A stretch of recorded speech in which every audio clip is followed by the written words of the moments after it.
It's KREM 2 Weather Impact Alert Day. We've got rain, wind, and heavy mountain snow. Why not be extra safe to have more eyes and ears keeping an eye out?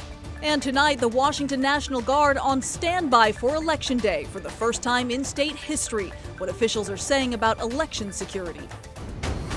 Plus, tonight, 2 top 10 ranked college basketball teams going head-to-head right here in Spokane. A live preview of Gonzaga versus Baylor before the season opening tip-off. Good evening and thank you for joining us for KREM 2 News at 5 tonight. I'm Mark Hanrahan. It's good to have you here. I'm Whitney Ward. Well, we begin tonight with a weather impact alert. Very rainy day outside today, and we could potentially see even more high winds. Chief Meteorologist Jeremy Legoo in the Weather Center right now. Jeremy, what can we expect for the rest of the evening? Well, when it comes to the next few hours, I think for us down low, it's more about the wind than anything else. You start moving up in elevation, you'll find more snow coming down, and a lot of it, you say, just make your way over to the Cascades somehow. Wind and snow and a lot of both. Here in Spokane, it is a beautiful evening, but notice the flag blowing. We're going to hang on to the wind overnight and that mountain snow, and so just know those impacts linger into tomorrow morning. High wind warnings in effect for the lee side of the Cascades. You move out into central Washington and down into the Palouse. Wind advisories for gusts up to 50 miles per hour over the course of the next few hours. Wind will eventually die down. Think middle of the night until it starts to get to the point where we go, okay, we're through the worst of it. Tomorrow morning, we'll wake up to a light wind, but it'll be much calmer. And we'll wake up to a little bit more snow, but not as much as we've already seen. Storm totals, looking at more than a foot over Lookout Pass. Even 4th of July Pass, seeing some of that snow start to stick. Sandpoint, 6 to 13 inches if you head up the hill from there. That's places like Schweitzer that's already reported some 19 inches of snow. Your magical line for the snow sticking about 3,500 feet, so just know it is going to keep coming down. Snow over the mountains continues overnight. We'll have more on that in the full forecast and more on this. Next few days, nothing but sunshine as highs stay in the mid-40s with overnight lows in the 20s. All right, sounds good, Jeremy. Thank you very much.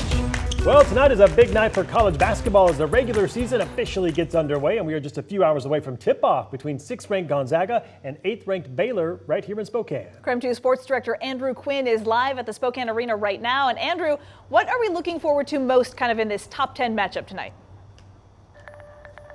Yeah, good evening, Mark and Whitney, and what a treat we have here tonight. This will be one of the best matchups we will see all season in college basketball. Now, the Zags and Bears have met 3 times over the last few years. We all remember that 2021 national championship game. The Bears also won the last regular season meeting between these two, but the Zags did win a preseason secret scrimmage last season. This year's Baylor squad looks much different, led by transfers Jeremy Roach, Norchad Omier, and Jaden Celestine.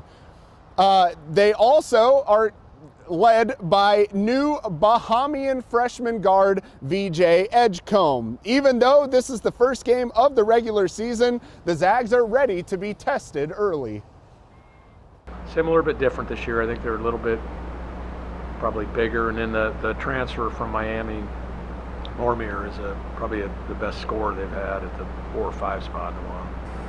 Be a huge game, probably as good a matchup as you're going to get in college basketball. Probably going to be my biggest game, but I'm ready. I worked all summer for this opportunity to get a dub, and I got this great team with me, and I feel like we have great chemistry to get the dub on Monday, so looking forward to it. Keep an eye on the battle between Karl Malone Award candidates Omier and Graham Ike tonight. We remember last season, Ike was able to cut his teeth in matchups against notable big men Zach Edey, Donovan Clingan, Jaden Ledee, and Hunter Dickinson. Tip-off here tonight is set for just after 8:30 p.m., so stay up late with us. We'll have highlights and hopefully hear from the team following this big top 10 matchup here tonight. If you can't get down here, you can watch the game on ESPN. For now, reporting outside the Spokane Arena, Andrew Quinn, KREM 2 Sports. Andrew, thank you very much. And of course, we are now just hours away from Election Day, and Washington's National Guard is now on standby to assist law enforcement if needed, and several other states are following suit. Shannon Mowdy is digging into the decision and what it means as you cast your vote. Shannon? Yeah, Governor Jay Inslee made the call Friday. Some members of the state's National Guard are on standby as of today. Inslee called it a proactive step, but one we have never seen in recent history.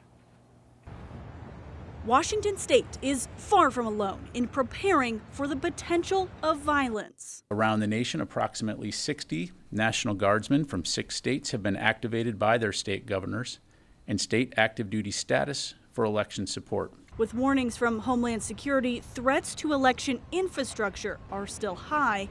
Governor Jay Inslee wants troops at the ready. Why not be extra safe to have more eyes and ears keeping an eye out? Professor Sarah James says voters may not see a difference Tuesday. This doesn't mean that the National Guard is going to go kind of like form a line in front of, polling places. But the move may be a first before an election. National Guard spokesperson Karina Chagrin says troops were activated to support State Patrol in Olympia following January 6th and also traveled to the nation's capital for the 2021 inauguration. But when I asked if there's been an activation for an election pre-January 6th, Chagrin wrote she didn't track one in recent history.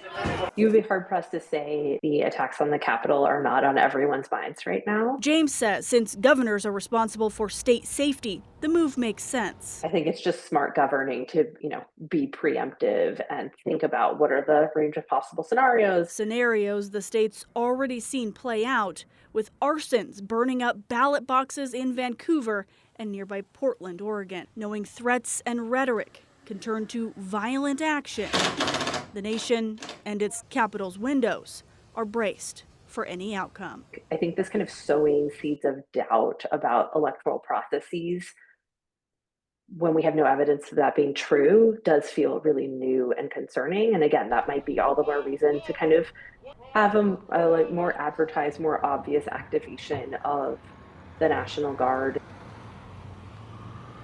Washington's National Guard told me there is no intelligence to suggest its men and women may be needed, but they want them readily accessible if they are needed.